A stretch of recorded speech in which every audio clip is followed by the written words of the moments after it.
Welcome, welcome, welcome, welcome, everyone. Welcome. We're going to go ahead and get started. I know we have some other guests that are making their way through. As you know, Atlanta traffic is always hard to get around.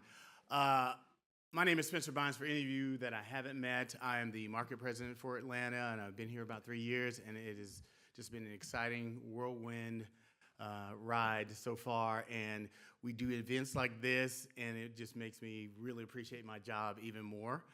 As a girl dad, I love International Women's Day, and absolutely, hey, that's why I don't have any hair.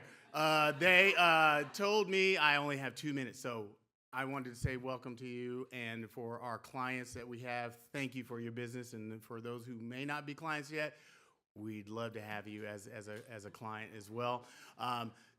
After we do this event, feel free if you want a tour of this facility. It's one of the top 3 facilities in the entire company. I'm a little biased, but I think it's an amazing place. And so I hope you enjoy today. We got some amazing panelists, and it's going to be a great day. So with that, I'm going to introduce our Mr. Ceremonious Jill.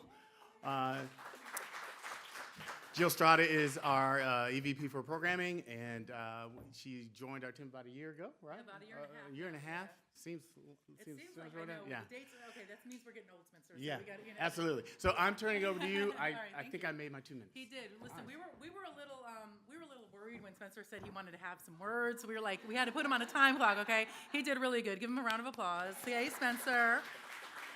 So good afternoon. Welcome to International Women's Day Kickoff. It's iHeartRadio's special event. I'm honored to stand before you, not just as the mistress of ceremonies, but as a woman in media, in music, in leadership, in rooms that not all of us, it wasn't always designed for us, right? And yet here we are, and we are thriving, and we look cute. I love everybody's outfits. The theme of our International Women's Day this year is, well, it's not just iHeartRadio, okay? It is the world's International Women's Day theme is Give to Gain. And let's talk about that for a minute. In radio and in the media business, we understand value, we understand timing, and we understand amplification for sure. One thing I know for sure is this. What you put out in that universe, it's going to come back in some way. I truly believe that from the bottom of my heart. It may not be immediately, it may not be exactly the way you put it out, it may not come back in that way, but it does come back. And that's give to gain. Somebody gave me a shot, somebody gave you a shot, they gave us access, right? And because of that, I've gained, you've gained, I've gained confidence, clarity, position, power, and now it's my responsibility and it's our responsibility to also give back. And then, you know, and the next generation comes in and helping them gain some movement forward. That's a bit of our responsibility. When you share your network, that's currency. And when you advocate for women who are not in the room, that's leadership. And when you mentor without ego, I think that's legacy.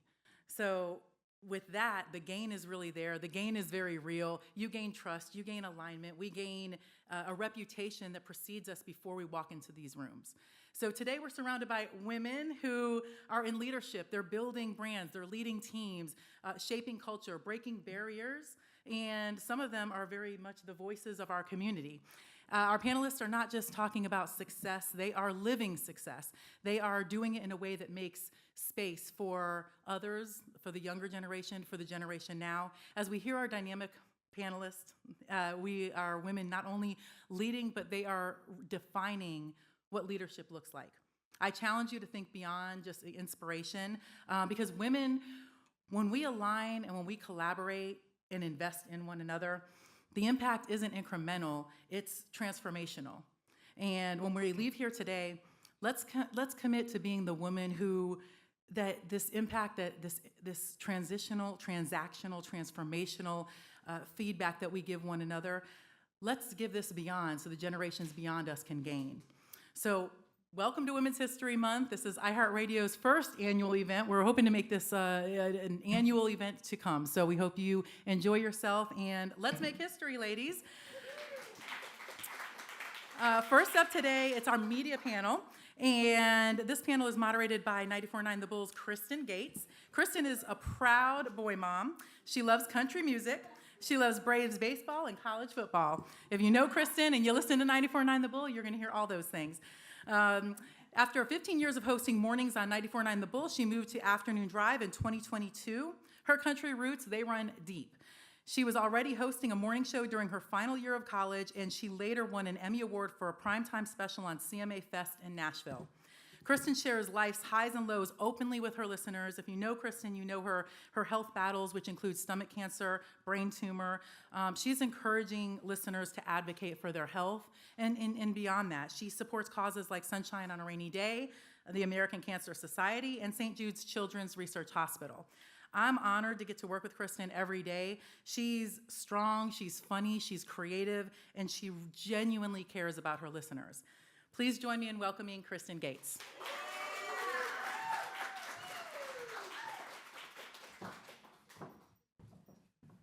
Good morning. Good morning. Everybody looks so pretty. Just like a broadcaster, I've started my timer because that's what we do. Welcome to our International Women's Day Give to Gain conversation. Today we are here to celebrate the women in media who not only shine on air, but they lift others up along the way. This panel is going to include real stories, some actionable takeaways, and an understanding of how investing in others doesn't just help somebody else, it helps all of us move forward, just like Jill said. We've got three incredible broadcasters on our panel. They've built brands, they've influenced communities, and they've created opportunities, not just for themselves, but for other women along the way. You're gonna hear that a lot today. Let me introduce to you our A team, not just because all of their names start with A, but these three women are the epitome of broadcast excellence, not only here at iHeart, but also in Atlanta and across the country. All right, our first panelist is an award-winning journalist and former executive who got her start in broadcast journalism at CNN and CBS Atlanta, where she also earned a regional Emmy for community affairs reporting. Don't underestimate these radio chicks. We can do it all. We can really do it all. She also leads A. Coleman and Associates and continues to spotlight incredibly impactful stories and conversations across the country. We all consider her radio royalty. She is the epitome of class and grace. When she walks in the room, we all please welcome Andrea Coleman. She is the senior national anchor and special projects editor here at iHeart's Black Information Network. She's amazing, and you're gonna find out here in just a few minutes. Our second panelist is who you hear during your work days on 94.9 The Bull here in Atlanta. She's an award-winning broadcaster with numerous industry honors to her name, most recently, as of yesterday, another ACM Personality of the Year nomination. She's built a 30-plus year career here at iHeart. She is a standout in country radio. She earns recognition for both her on-air talent, but also her leadership skills and her incredible connections in the country music industry. Please say hello to Country Radio Hall of Fame inductee, Angie Ward.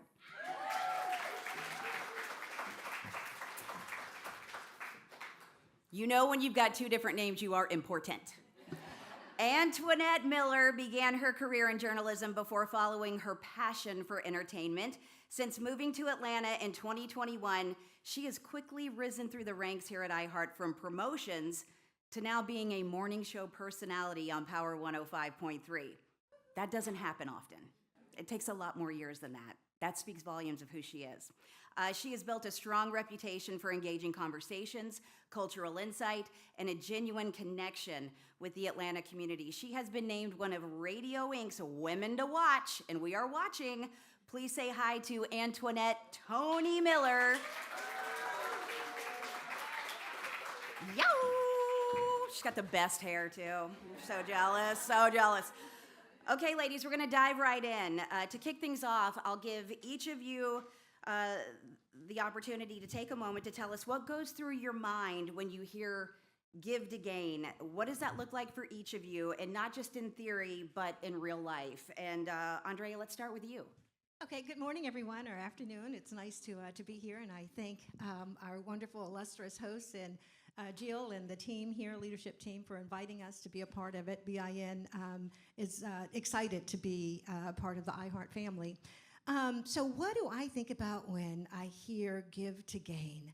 You know, I think humanity. I think it just feels good, and I think the people who can often be overlooked are given an opportunity to be discovered. That's what I feel give to gain is, that we can't define the gain, but we can definitely flow with the give. And that usually helps people in a way that we don't even realize. And there's a freeing that comes within ourselves that really does allow, I don't know, just a connection, a building of relationship, and the good stuff. We can work and get the reward, the financial benefits, but it's that human contact and connection usually that brings it all together for us. Angie. I think give to gain for me is what I get back when I give my time, my wisdom in radio, the things that I've learned. There are young people out there who are trying to get into radio, like Tony here, and it's very rewarding for me to spend the time with those people and then see their successes and see it come back. Tony. Hello, hello. Nice to meet everyone. For me, give to gain, similar to Andrea and Angie, is giving a lot of yourself into whatever you're doing. So it doesn't have to even be something that you're expecting to get back. Like in my story, I just gave all that I could, and I was just giving the best versions of myself, not knowing that I was going to get anything in return in terms of a job or promotion, but just seeing like, okay, what lessons can I get in this moment, in this environment that I'm here. And I think that's also important, is the lessons that you learn along the way, because those are going to help you in every situation that you give, and give more of yourself. You know how much to give, how less to give, exactly what to give, and that carries me through things as well. Okay, well, we're not finished with you yet, because we're going to talk about investment in others and how others have invested in us. Tony, I have personally watched you sort of take on all of the challenges as everything's gotten thrown at you. That's sort of how broadcasting works. It's very last minute. I think that's why we're such a great medium. You've been thrown into it, and it's all happened quickly for you, but you and I have had multiple conversations about how sometimes that's the best way to learn. Has there been a time when somebody sort of said, okay, go with it, even when you thought you weren't fully ready? And can you tell us about that? And then I'll have a follow-up question. Well, I think the day was April 4th, 2020. No, I'm kidding. But Jill definitely is probably the catalyst of all of this, as well as Michelle Rivera. They have definitely helped me kind of just going with 2 feet forward. I got the opportunity to be on air through just like avocation from Michelle, and Jill asked me, like, you're doing the overnight thing. Do you think you could do this producer role? And I was kind of like, yes, because I didn't want her to think about anyone else to do with the opportunity. I just said yes first, and I was like, I'll learn it later. And throughout the entire thing, I mean, my first month, I went to Grenada to broadcast live. And I was like having meltdowns every day, and Angie was over there, and she's like, just breathe. And I'm like, I don't even know what I'm touching right now. The buttons all look crazy. But it's just been the best opportunity to learn as I go with people who know exactly what they're doing and have been in my shoes before. And they've just been like, you know what? I think another thing is I handle pressure well on the outside, but I try not to just like break down. But seeing people see me not have like those moments where I'm like, oh my God, I'm so scared. I don't know what I'm doing. They're just like, just keep doing what you're doing. You haven't messed anything up, so that's a good sign. You know what I mean? Yeah. So that's really what it's been for me so far, is just trying first. If I have questions, I'll just go ask Jill and Michelle and Sharp and anyone, and I'm like, hey, Angie, so how do you work this button? Kristen, do you have, it's literally just those things. We've had those conversations. Do you know how to do this? You know how to do that? And it's just making sure, like, I'm appreciative of everyone that's so willing to help me as well, because it's not easy to also change your life to get up at 4:30 every single day. But it's been something that they've just been supportive of me and saying, you know what, it's okay, you're doing well. Just take a break if you need to. Let us know what we can help you with, and we can take on to help you flourish too. Mm-hmm. And would you encourage business leaders in this room to do the same? Take that chance. Absolutely. Throw somebody out there. What do we say? Absolutely. Throw them to the wolves. Absolutely. I mean, I don't know everyone's age, but the younger generation, there are some people who are really hungry to grow and just just take a shot at everything, and it wouldn't have happened for me if these women didn't see me and say, you know what, she has potential, she's open to learning, and let's mold her and just, see what she can do. And so far, I think I've been doing a pretty good job. You're doing you know? a great job, girl. You're doing a great job. And I know this is about women, but I see Orlando back there, and Orlando's a huge help to me as well, but he encourages everyone here. So take that chance on someone and see what they can do. And if they can't do everything, lean in and help them where you can. Love that. Andrea, you've filled so many different roles within the broadcast industry. What's one practical way you give inside this industry? Maybe that's mentoring, maybe that's sponsoring, maybe that's advocating for somebody behind closed doors. Probably a little bit of all three, but what I love about maturing is that you can use what you've experienced for the benefit of others. You really can. I know what it feels like to be starting out and being without the knowledge that you really need to make something successful. And so you usually, after a few years of finding your way through that, you can identify when someone may be experiencing the same. And so really just being mindful, being aware, looking out, and not making any assumptions. Sometimes we feel when someone may be not producing on the level we want them to, or may not be accomplishing the way that we would like them to as fast as we would, that something they may not be the person. When that may not be at all, they just may have a lack of understanding of what's being required or asked of them. So to really engage, ask questions, inquire, and some of the kindest things I've had over the years said to me is, and I remember this coming from the president of CNN, because I was, again, one of those persons. I got to CNN when I was 24. I'd come from a small town in Texas, and I was all of 5 years out of it. And CNN was like a foreign world to me. And I remember him coming to me one day and saying, listen, we want you to succeed. What do you need for that to happen? And that was so powerful, and it made a difference. Yeah, we need those. Angie, you have mentored so many people in country radio. Explain what mentoring looks like to you, and then what is it about somebody, because we've got a lot of people in this room that can give other people a chance. What do you have to see in those people to make you say, okay, I'm going to commit this time, I'm going to commit this love, and I'm going to do everything I can to help this person? Well, I would not be where I am today if some other people had not taken the time to talk to me and teach me. I used to walk into every one of my manager's offices and say, hi, I'm Angie, and I'm a sponge, and I want to learn. And you could see them roll their eyes and go, oh, no, another one of those.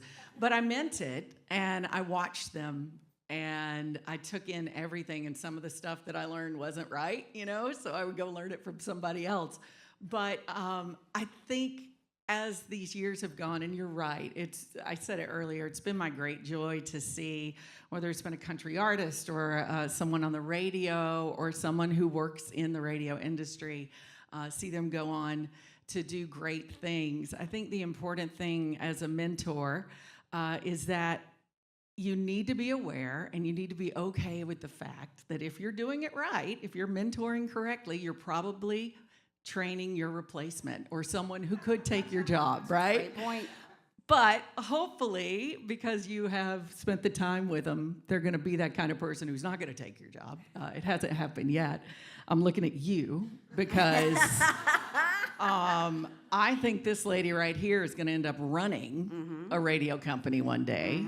She is one of the most talented, and I've said this to you a lot. She was talking about that trip we took to Grenada. We had to interview the same person because we're on different radio stations.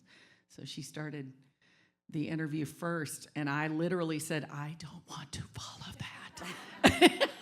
So it's important to be okay and confident in yourself when you're mentoring someone that this person may end up being better than me, but that's going to be my legacy, that I helped them get there.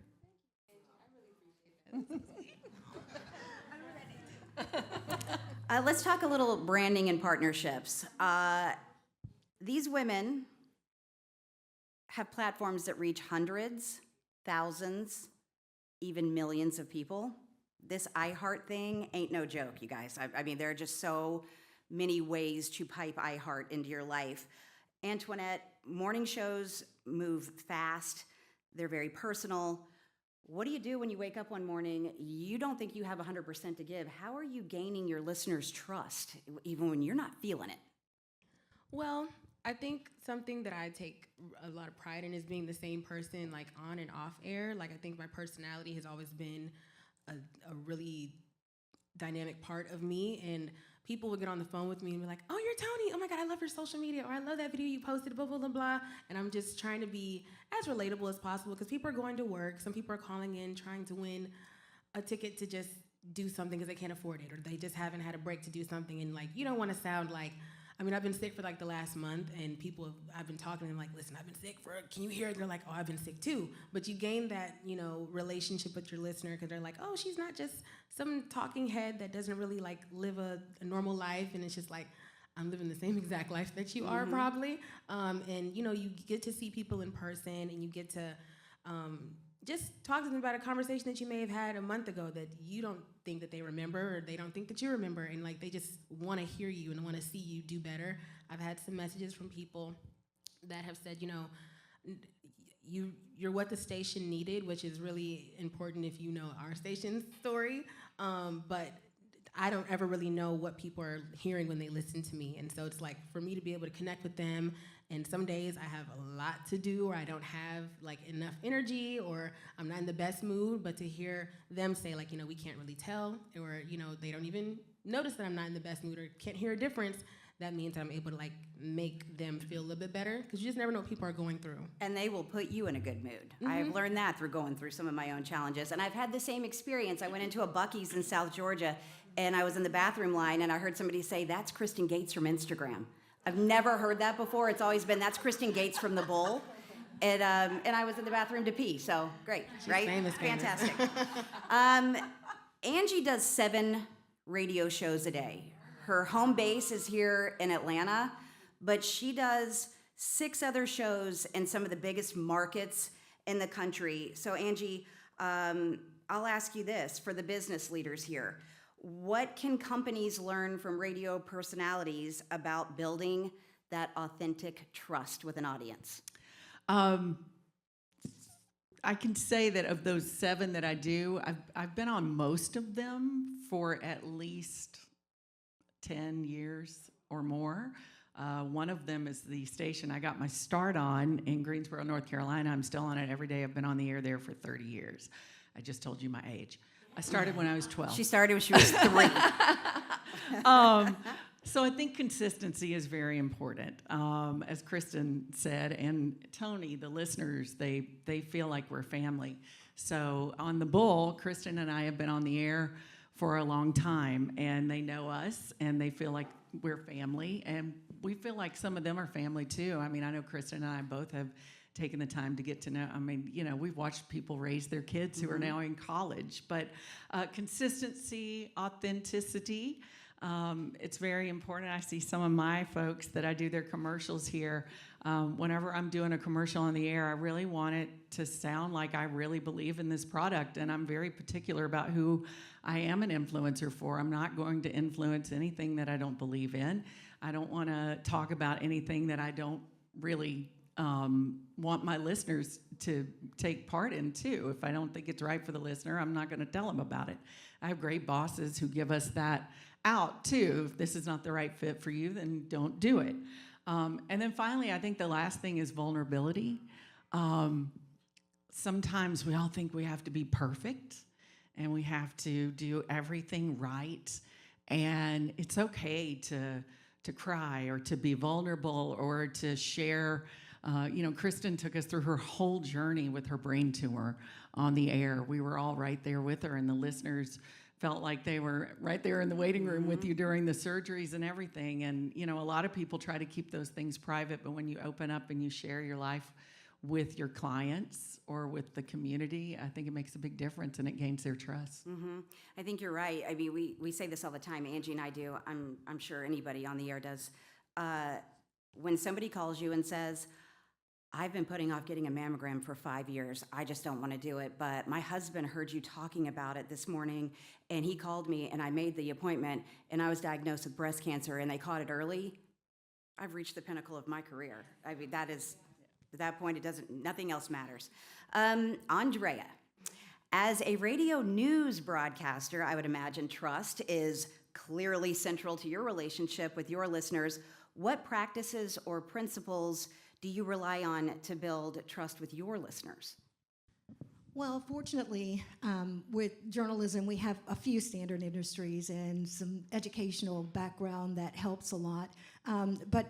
So first, honoring the principles of the industry, which are objectivity, fairness, truth, honesty.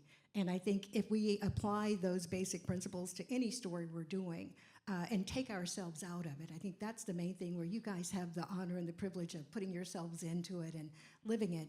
For journalists, it really helps if we take ourselves out as far as the story is concerned, but write with the understanding and deliver with the understanding that there are people connected to every story we tell, on the front end and on the back end. So people are making policies, people are doing something, whatever the current event, whatever the news story.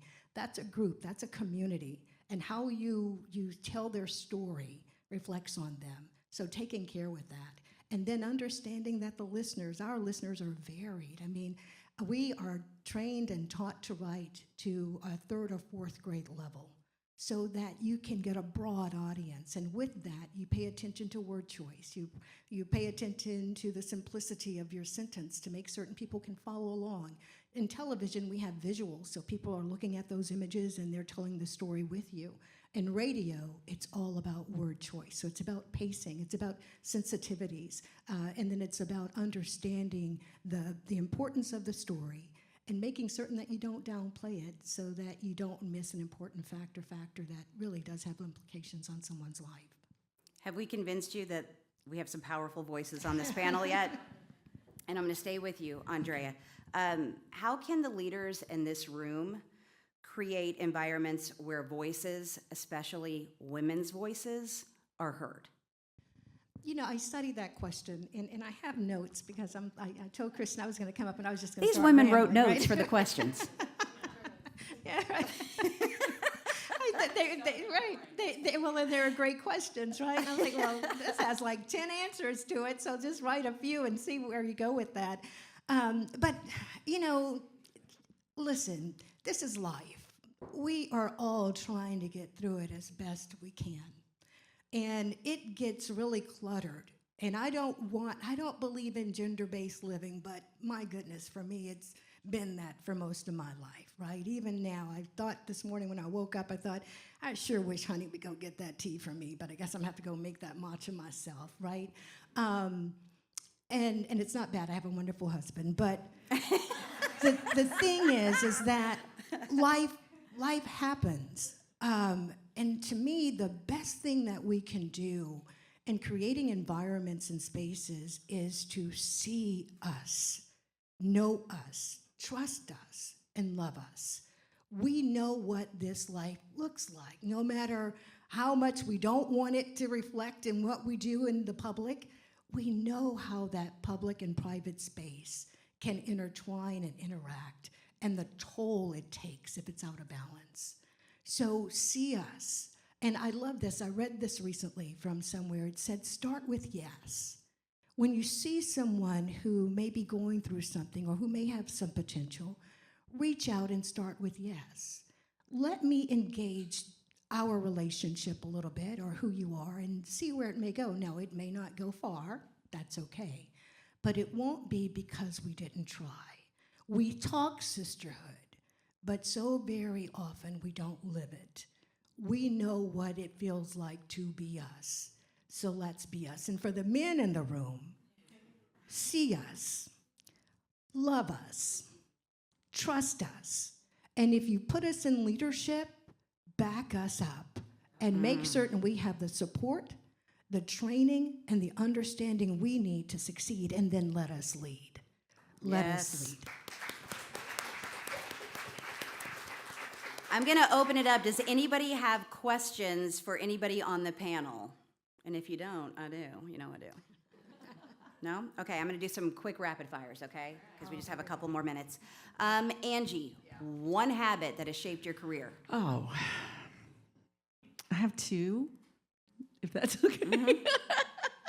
I know she's going to say, I pray, said pray it about earlier. it, pray about it. So she says to me all the time, let's pray about I it. do, just pray about it. Consistency and kindness. I already went over the consistency, but I think it's so important to be kind.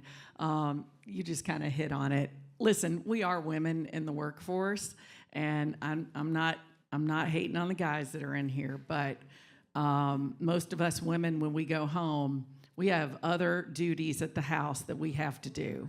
So when I'm at work, I may be getting a call from the school. There could be a million things that are going on, and yet we still try to put our head down, focus on our job, and give it 100%.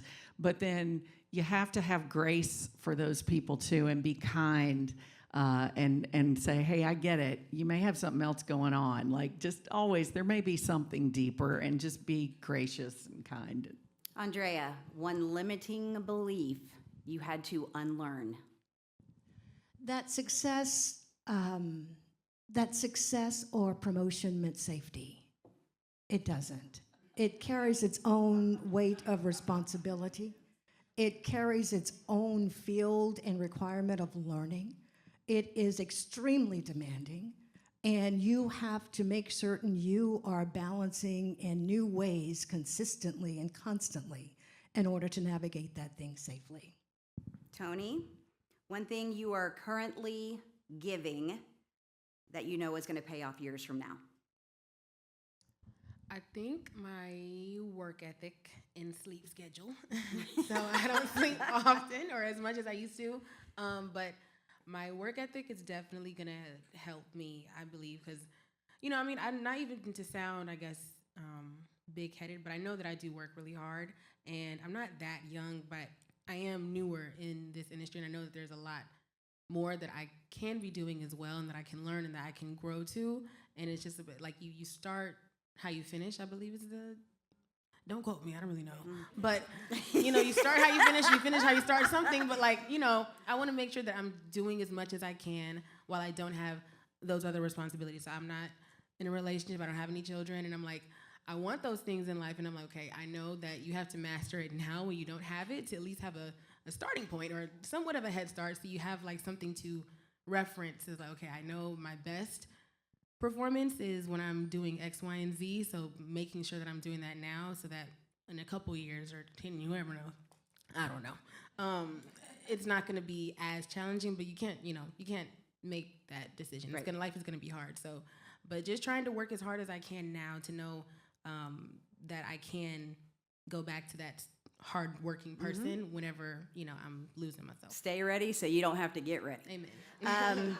Thank you guys so much. You want to make 3 women in broadcasting uncomfortable, tell them you are putting them on a panel, okay? Today, we've heard that whether you are behind a microphone or leading a company, influence isn't taken, it's earned. In broadcasting, if you don't give value, honesty, energy, and authenticity first, you will lose your audience. The same is true in business. I see your heads nodding. When you give trust, you gain loyalty. When you give clarity, you gain alignment. When you give others a voice, you gain stronger teams. On this International Women's Day 2026, we're all in this together, ladies, may we all leave here committed to giving generously because that is where real growth begins. Thank you all.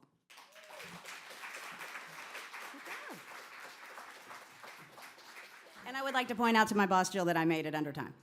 Yes, she did. I mean, listen, we're not total time Nazis, but y'all get it, okay? Listen, give another round of applause for these ladies. I am so very incredibly proud of each of those women. There's others that you've not met that, were not on this panel today. But whether it's our programming team, our sales team, our promotions team, digital, everybody that is that makes up iHeartRadio here in Atlanta has played just a tremendous role in any success that we have. So I always say success, and the leaders in this room, you all understand we're only as good as those people. So I'm very proud to have a really amazing group of girls here that are doing some amazing things. So thank you, ladies. And I'd like to introduce to you now our keynote speaker and moderator of our business panel, Atlanta Metro Chamber Senior Director of External Engagement, Cynthia Curry. Cynthia is Senior Director of Clean Tech Ecosystem Expansion at the Metro Atlanta Chamber, where she strengthens smart city ecosystems across the 29-county metro region and helps attract jobs and investment. When I read this, Cynthia, I was like, oh wow, we got a good one here, okay? As part of the economic development team and co-chair of the Chamber's DEI efforts, she connects leaders across business, government, civic, and education sectors to build inclusive, tech-driven communities.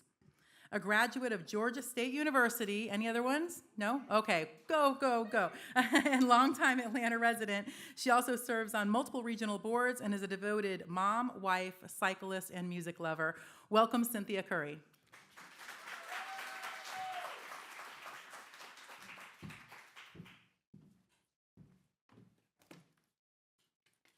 Thank you so much. I love this. International Women's Day on sitting together with a panel of beautiful women, smart women, passionate women. I really appreciate this opportunity, and I'm happy that y'all are all here today to share it with me. All right, give to gain. I think of it not as much as a strategy. I think of give to gain as a standard of who we are. It's a belief that when we share access, when we amplify voices, and when we open doors, we're not losing power. We're expanding it. It's not about giving to get something in return. It's not about doing it because you're going to get something back. It's about doing what's right. And it's about trusting when we build others up.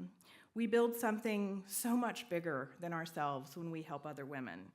In business, in media, in our communities, generosity isn't a weakness, and we've been told for so long that it can be. It's infrastructure. It's the foundation of our future. It's the foundation of how we create community. So if you think about it, the rooms that changed our lives were rooms that we were invited into. So rooms where decisions were made, the rooms where opportunities were created, and rooms where trajectories were shifted.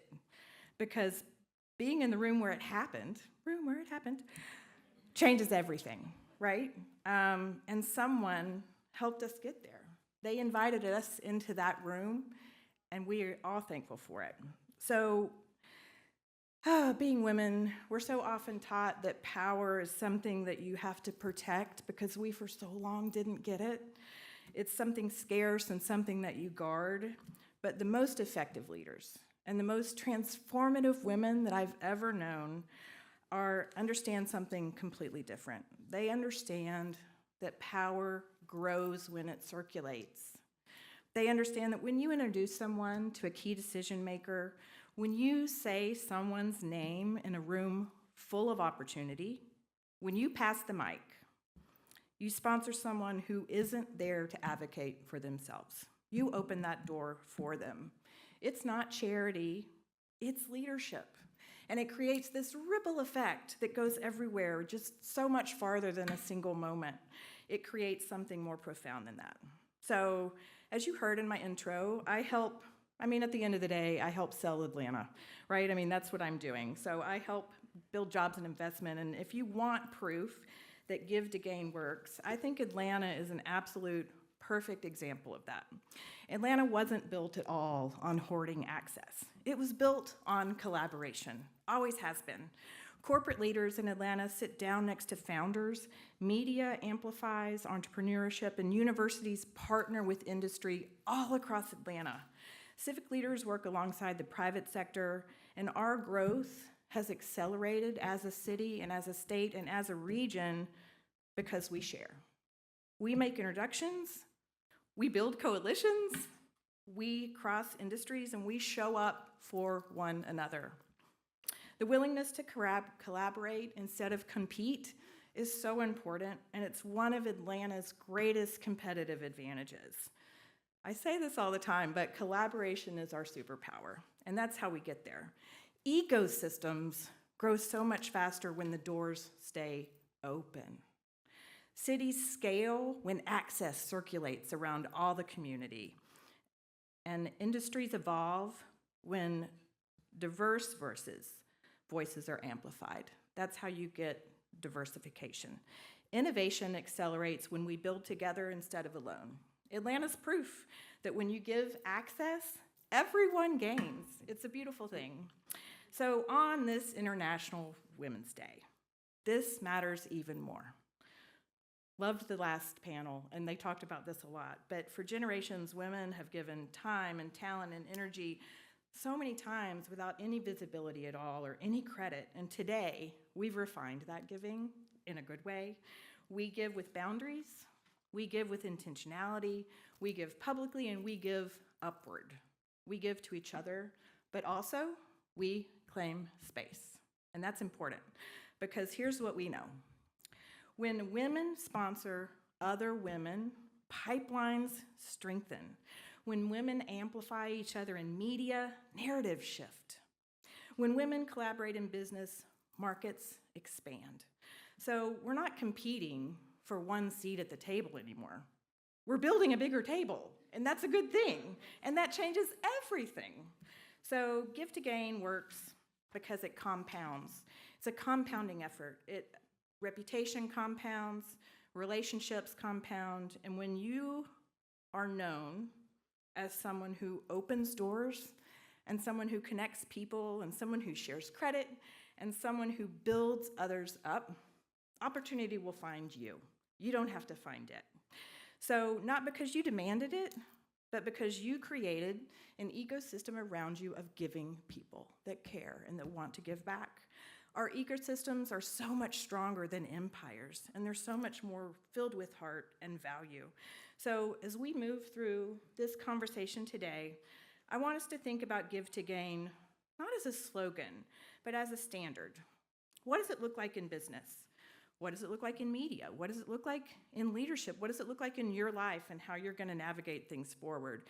And what does it look like in Atlanta right now, in this moment that we are in, with the World Cup coming and the whole world coming to Atlanta? Because Atlanta has really shown us something powerful. We don't grow because we guard the room. We grow because we widen it. We don't thrive because a few people sit at the table. We thrive because other voices and more voices are invited in to sit at that table. This is how the city has accelerated, and this is how industries have scaled here. This is how collaboration became our superpower. So the question now becomes, in this room, in this time, who are you bringing into the room? Who are you bringing to listen to what's happening next? Who are you naming? Who are you sponsoring? Who are you amplifying? Who are you opening doors for? Look around. Open a door for someone in this room, one of the neighbors. Because when we choose collaboration over competition, and cooperation over control, and ecosystems over empires, we're not just getting into the room where it happened. We're building the room. So that's how we give, and that's how we gain. And I'm really excited to share all the insights and hear the insights from our panelists today. So thank y'all all for being here.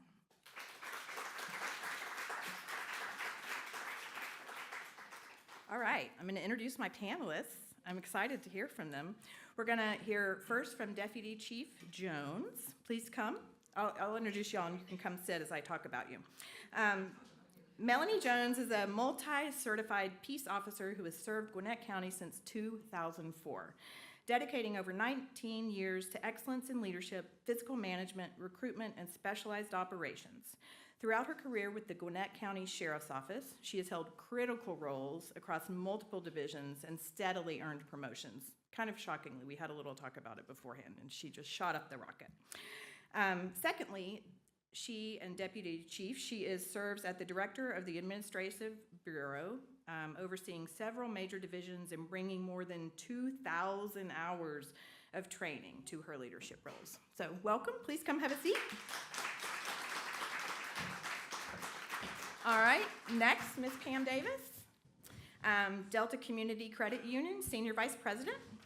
And Pam is responsible for the strategic management and daily oversight of Delta Community's branch operations, member care, deposit services, payment services, card services, loss prevention, and business operations. All the things that make my head hurt. So welcome, Pam. You're a saint.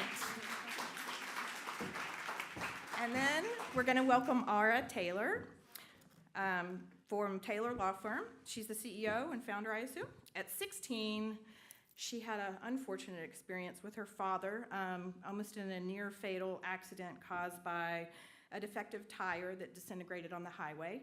And after all was said and done, the settlement that they got was not at all fair and not at all just. So he endured months of suffering and ultimately received almost nothing for this pain. So this inspired Aura, of course, to fight this injustice. Witnessing this insufferable injustice inspired Taylor to pursue a career fighting for the legal rights of individuals harmed by negligence. Sorry, I'll stand closer to the mic. She attended Georgia State University, yes, fellow grad, of law and received her Juris Doctorate. She opened her own practice, the Taylor Law Firm, in 2018. So please welcome Ann Taylor. She's got a fan club. All right. Thank you all so much for being here. I'm very excited. We're going to do a little bit of conversation, like we're going to make it conversational, and I invite the audience where if you have a question that you want to pop in, just raise your hand and we'll see if we can help you along. So we'll just start with kind of a general one. So as women navigating leadership roles, talk a little bit, I'd like to hear from each of you on this a little bit. Talk a little bit about how you've seen giving and how it's created a multiplication kind of impact instead of a subtraction impact to your career and to your kind of pathway. Who wants to start? Pam's ready. I can start. Yeah. I can start. First, thank you for having me today. And one of the things I'm going to talk about is people being out of their comfort zone, and I certainly am. I don't use a microphone very often. You're doing great. So if I've got it too far, please excuse me. Well, as you mentioned in my introduction, I've worked for credit unions most of my career. And one of the core principles of credit unions is service and community. So that carries over into my leadership and a lot of the leaders at the credit union. So we coach often. And, Put your mic closer. Pull my mic closer. Thank you so much. And as Andrea mentioned a few minutes ago, maturity helps because Yes. I work with a lot of young ladies who, over the time of my career, most of the time I've encountered some of the similar situations that they're going through. So I certainly enjoy it, and I can see that mentoring them helps, it leads to better performance, and actually ultimately leads to a better member experience, which is what we're about at the credit union. Do you want to add in? I want to thank everyone for having me here today. This is very similar. I'm out of my comfort zone. Normally, I'm there back at the sheriff's office running our operations. So for me, when I think about giving, it's probably different for me in a lot of ways. Because when I think about serving and what we do in law enforcement, some of us give all. I'm sure. There's a sacrifice when we're giving. And for me, when I answered the call not only just to give all, but not look at it as a loss when we're giving. A lot of times you're thinking you're giving, but you have to lose something, when you're doing that. And we do lose, but we gain so much, whether it's gaining a legacy, whether it's gaining a friend, whether it's, just gaining in general when it comes to, love, compassion for your community. Before I put my uniform on every day, I wake up, I'm a woman first. That's right. And then I'm a wife, and then I'm a mom, and then I'm an officer.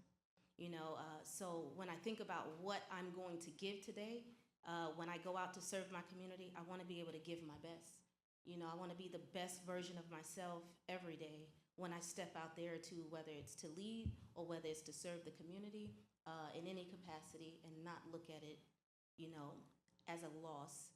I just pray every day that whatever I give, that God is able to expand me and give me everything I need in regards to energy, to wake up the next day and do it better.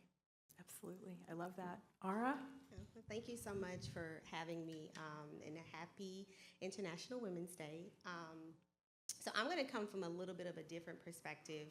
I think that when I think of, give to gain, it kind of goes back to my story, right? And, what happened with my father. And so one of the things that was very, very important to me was, when I started, my firm, was to make sure that, we kind of stood on values and principles. And namely, we never take more than, our injured clients. And so to me, what that means is I might be giving up, those dollars and cents, but I want to always lead from a place of, integrity, and really be client forward and client thinking. And I think that has helped my firm to grow in a very, short span of time. It's, allowed us to grow significantly because clients really appreciate that. And I can't tell you how many times I'm talking with clients and they're so appreciative. I love the fact that you won't take more than me. That says a lot. Other attorneys don't do that, or other, firms don't do that. And to me, I'm giving, right? But I wasn't necessarily looking for anything in return. It just felt like the right thing to do because I saw what happened to my father, and he walked away with almost nothing, but those attorneys walked away and pocketed a significant amount, relative to him. And so I think that that's what I think of, and that's what I try to embody through, the Taylor Law Firm, is that we're client forward. And that's my take on, give to gain and what we're doing, and, effectuating change in the communities. I love it. I love all the different backgrounds and how everyone approaches it. So let's talk about the invisible role that women have and all the different jobs that we have in addition to the one that we get paid for. So we always take on invisible responsibilities, providing emotional support and maintaining team cohesion. So how is this type of giving recognized as intentional leadership, or how do you make it recognized as intentional leadership and not let it just go unnoticed? Do any of y'all have any experience with that? Pam's ready. Well, I can start. I thought that was a very interesting question, and I don't know that I've really thought that much about it, but I do think that women are naturally able to build a cohesive team, and they're naturally able to mentor informally, and I don't think that we do enough to recognize it. So it was an interesting question. I do think we should be intentional and strategic about it and be very vocal about the outcome. Another thing I think women do well is empathy.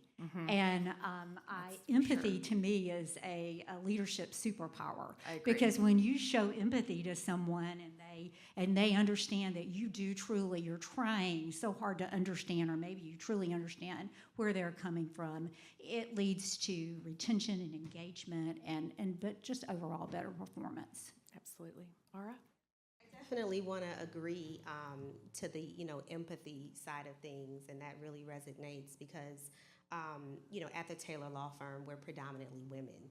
Okay. People always ask me, did you plan it that way? Of the 21 employees we have one male and the other 20 are women. Did I plan it?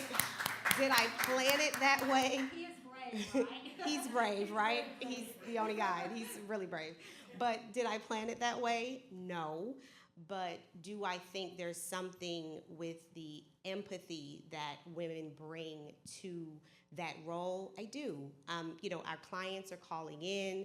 A lot of times they've had these, life-altering experiences. They've been injured.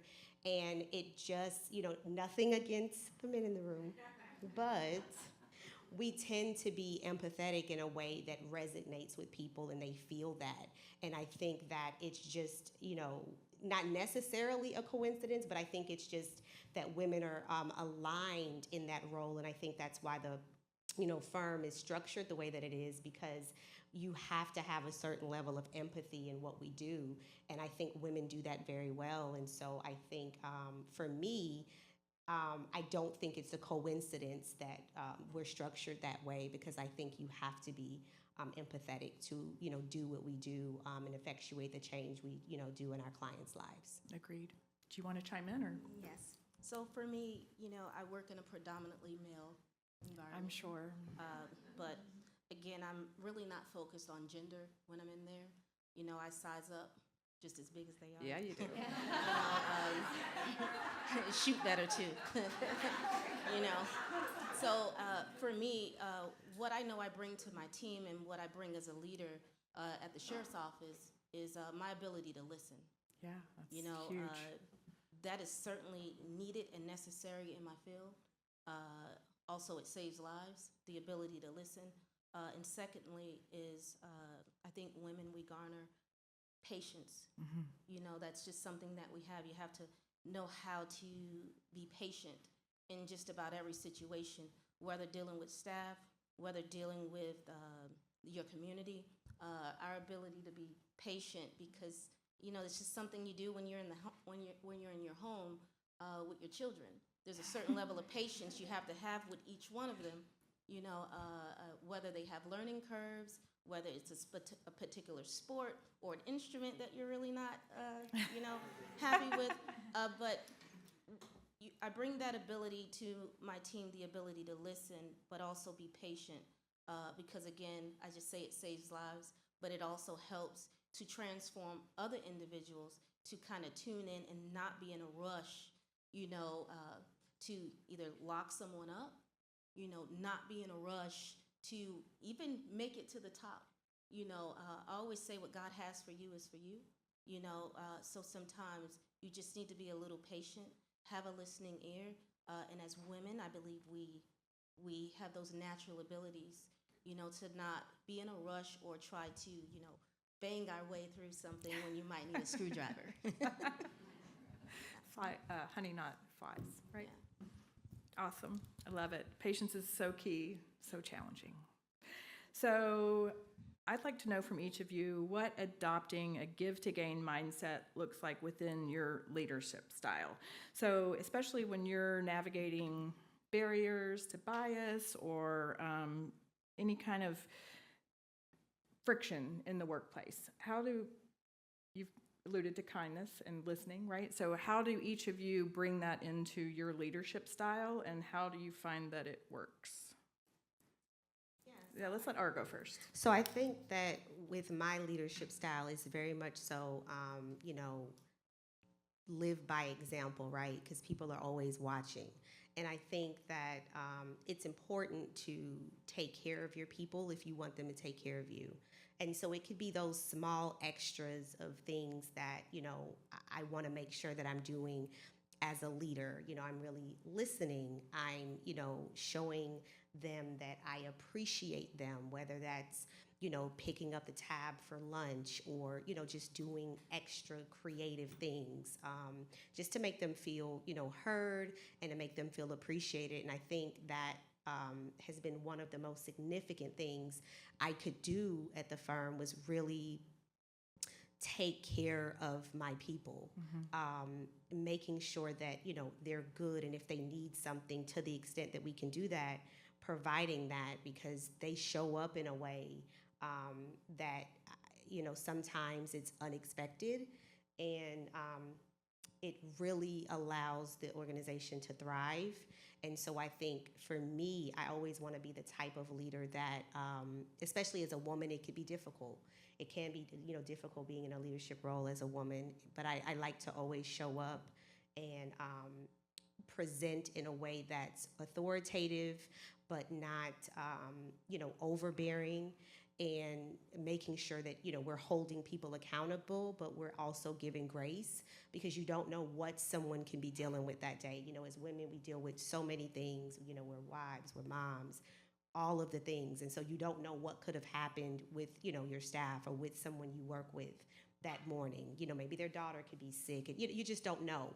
And so, making sure that, again, there's accountability, but there's also grace, and you're showing and extending grace. And I think we as women do that very well because we wear so many different hats because we have to. I think we understand that things happen, and sometimes people just need a little bit of grace.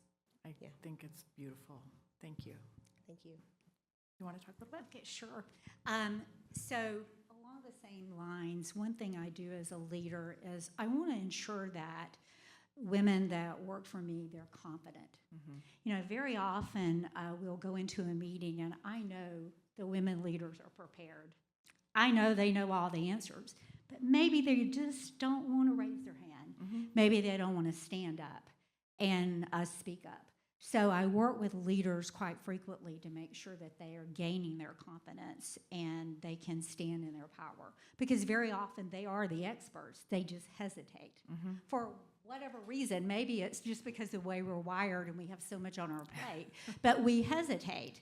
And that's one thing that I work with, and along with the other leadership things that we've already mentioned, but one thing that I think that female leaders need to be aware of.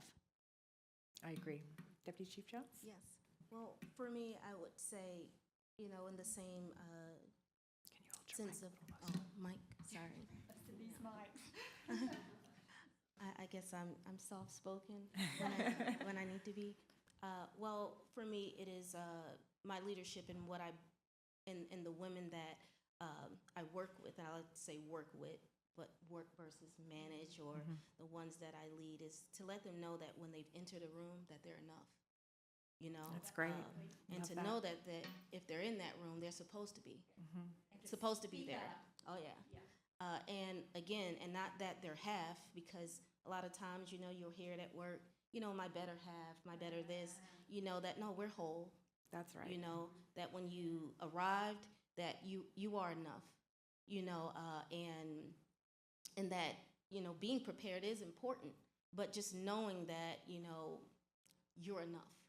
A lot of times, especially in the setting, in the profession that I'm in, you may feel like you're not enough because, there's so much you're up against, but I think the moment whether you're mentoring them, and you're seeing and watching them trying to get everything perfect and just thinking that they're supposed to be this way of doing things.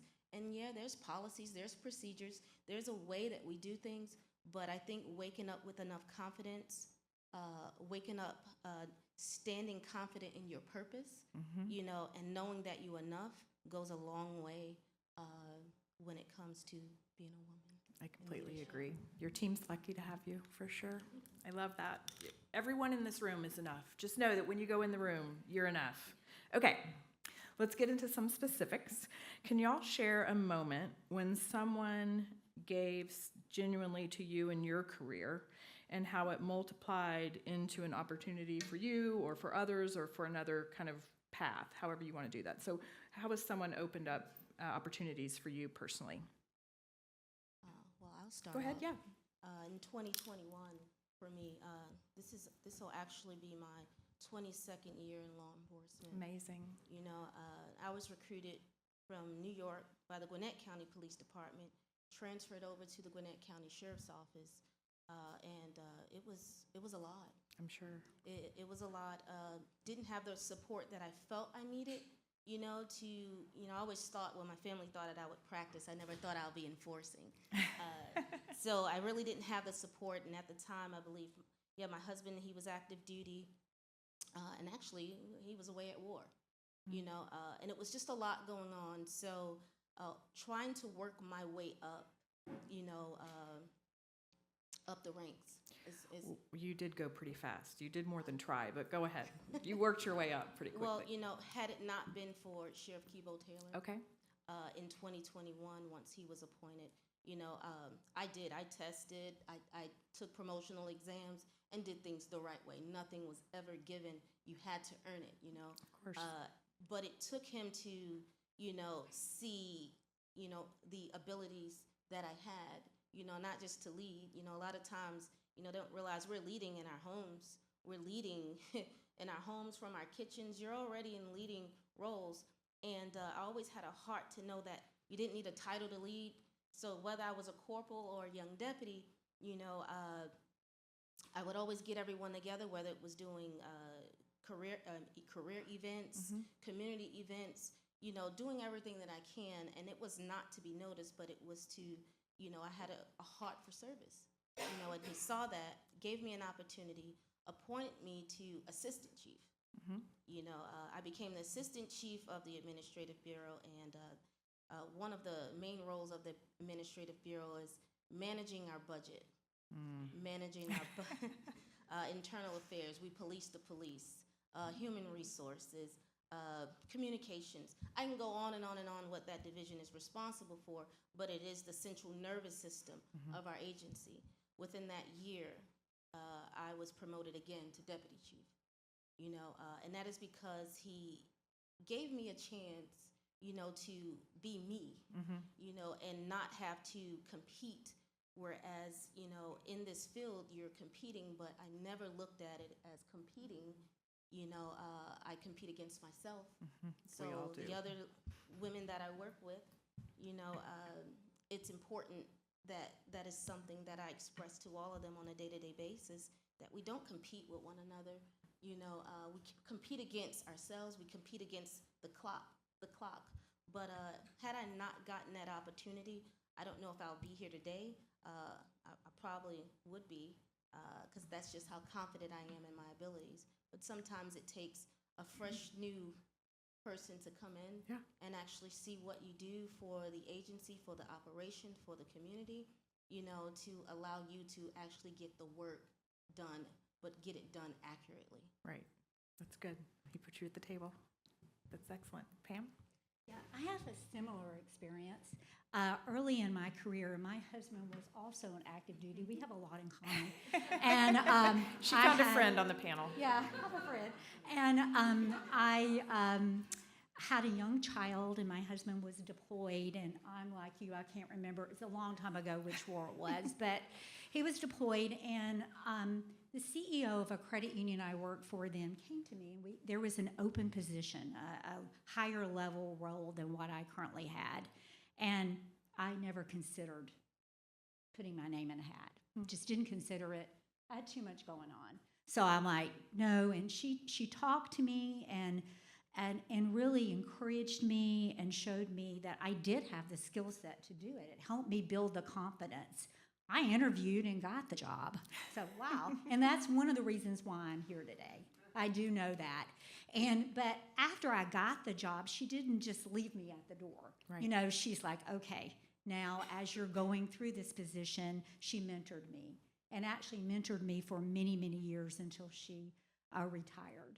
And I could special. absolutely go back through my career and I see that one position that I took that I would not have taken had she not reached out to me. I love that. Hopefully now you can do that for someone and I'll else. try to do the same. What about you, Ara?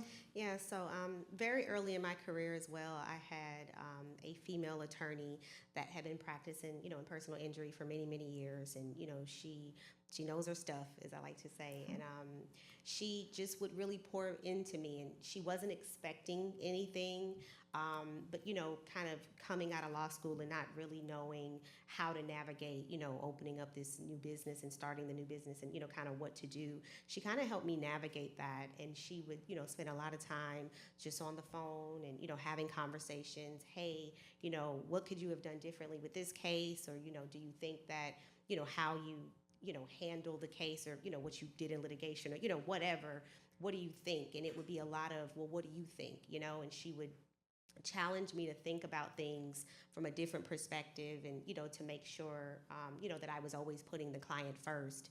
And that's something that she really instilled into me. And I think that it shows now in how I practice and, the type of attorney that I am and how we run the firm, it's very, client-centered. And I think it was because some of the things that, she taught me about how to properly, represent people and what that looked like. And so I am, eternally grateful, to her because, again, she didn't do or want anything out of return. She just wanted to see me win, and that type of sisterhood is rare. It can be rare, and I just really appreciate that. And I tell her all the time, that I thank her greatly for the gems that she gave me, and the time and the effort that she put into me to make sure that I was successful. That's wonderful. Everyone in this room is going to make that not a rare thing, right? Everyone in this room is going to help out their coworker. I'm a bad moderator. Can I get a time check? 5 minutes. All right, we have time for one more question. Fabulous. All right, I'm going to say leadership lessons given to you by other influential women have become kind of non-negotiable kind of ways that you manage and ways that you lead, and your principles today. So how have some of the things that you have taken to heart in your leadership style that you hold dear, like how have you taken those and given them to your teams so that feeling and that philosophy kind of manifests itself throughout the organization? How have you encouraged people to spread the love of Give to Get? You want to start us? I'll start. I was just listening to the question, and I think we had some difficult questions. But what have you done to spread the feeling of you've had a whole career and people have helped you. So how have you thought about passing that on to others, and has there been an example that you could use, or what are some things that you're taking away that you're trying to make sure that that younger generation that's coming up has the same type of leadership style and heart that you have? So for me, in my leadership, you can't be a leader without service. That's right. You can't be a leader without sacrifice. You can't be a leader if there's no one that will follow you.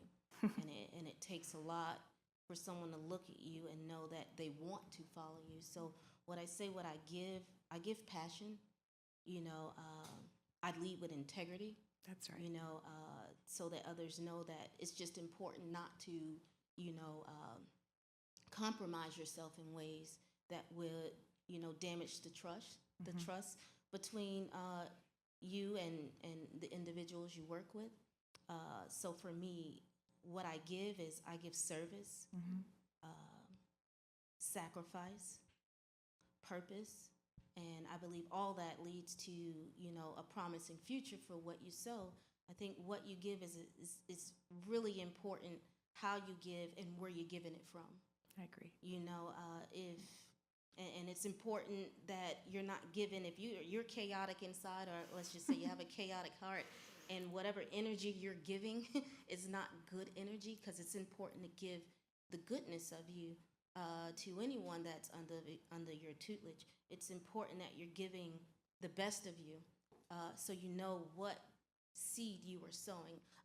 I'm a science girl, so I love flowers and plants and seeds. So I do feel that whatever you give, you're sowing a seed. Absolutely. But you have to know that the seed that you're sowing is in good earth. It's in good soil. That's right.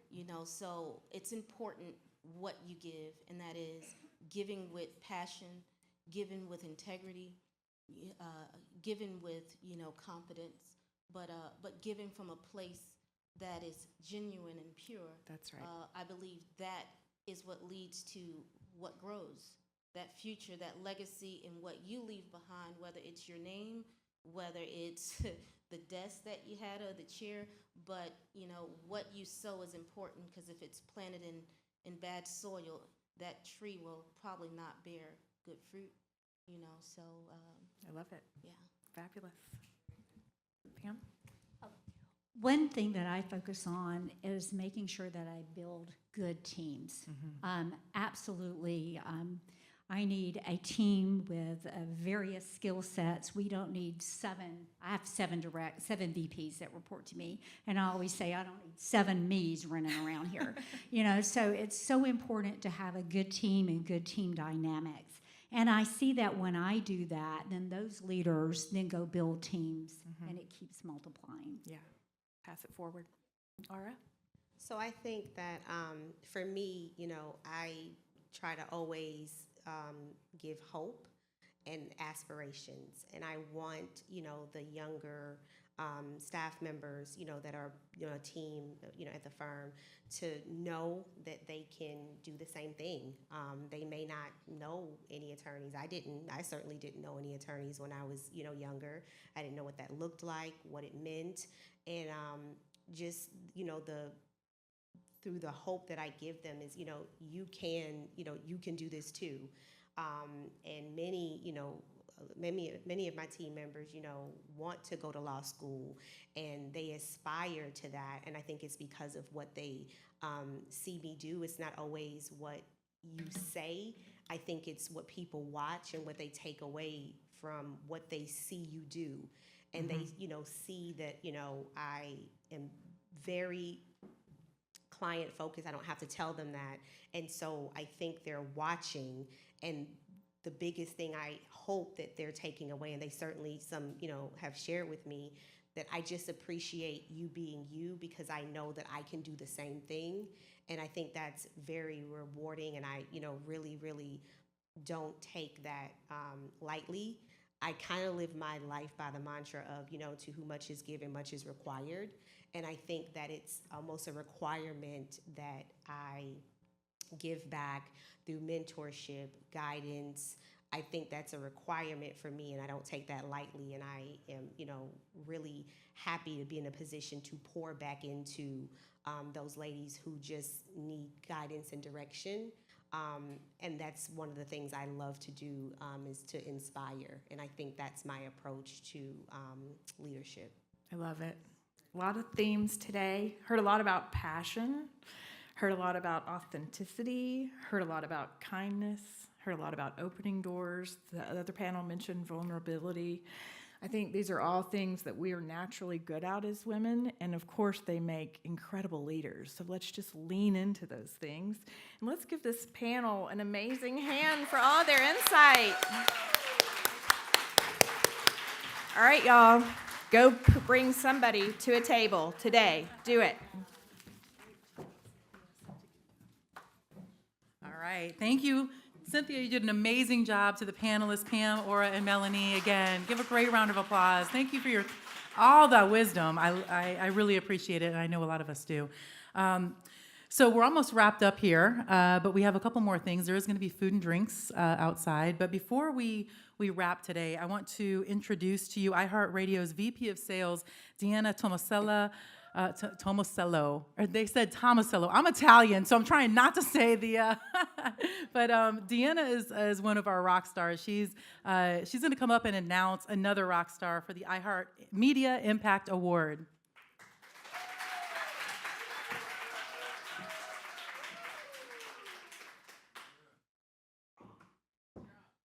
Y'all have no idea how many times I've tried to get out of this, so I'm just going to be honest with you, but I'm going to do it. Okay, so today is our distinct pleasure to honor Aura Taylor for embodying the spirit of give to gain. Yes, absolutely. I'm going to read off the cards because there's actually some very sweet words written about you, so I don't want to mess them up. So, from her early days as a young mother determined to defy the odds to founding and leading the Taylor Law Firm, Aura has built a career rooted in courage, discipline, and service to others. But her greatest impact extends beyond her success as the policy limit queen.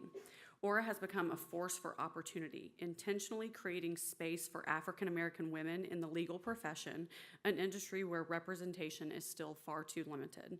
Through mentorship, hiring, and advocacy, she has given confidence, access, and belief to women who often don't see themselves reflected in positions of influence.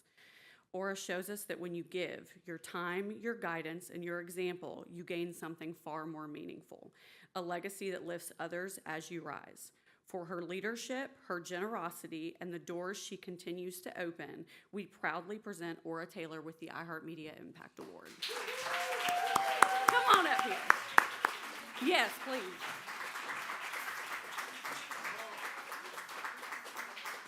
Spencer is my banner behind you, so you have people. Yes, please say something. Absolutely. Well, hold them. Yes, please.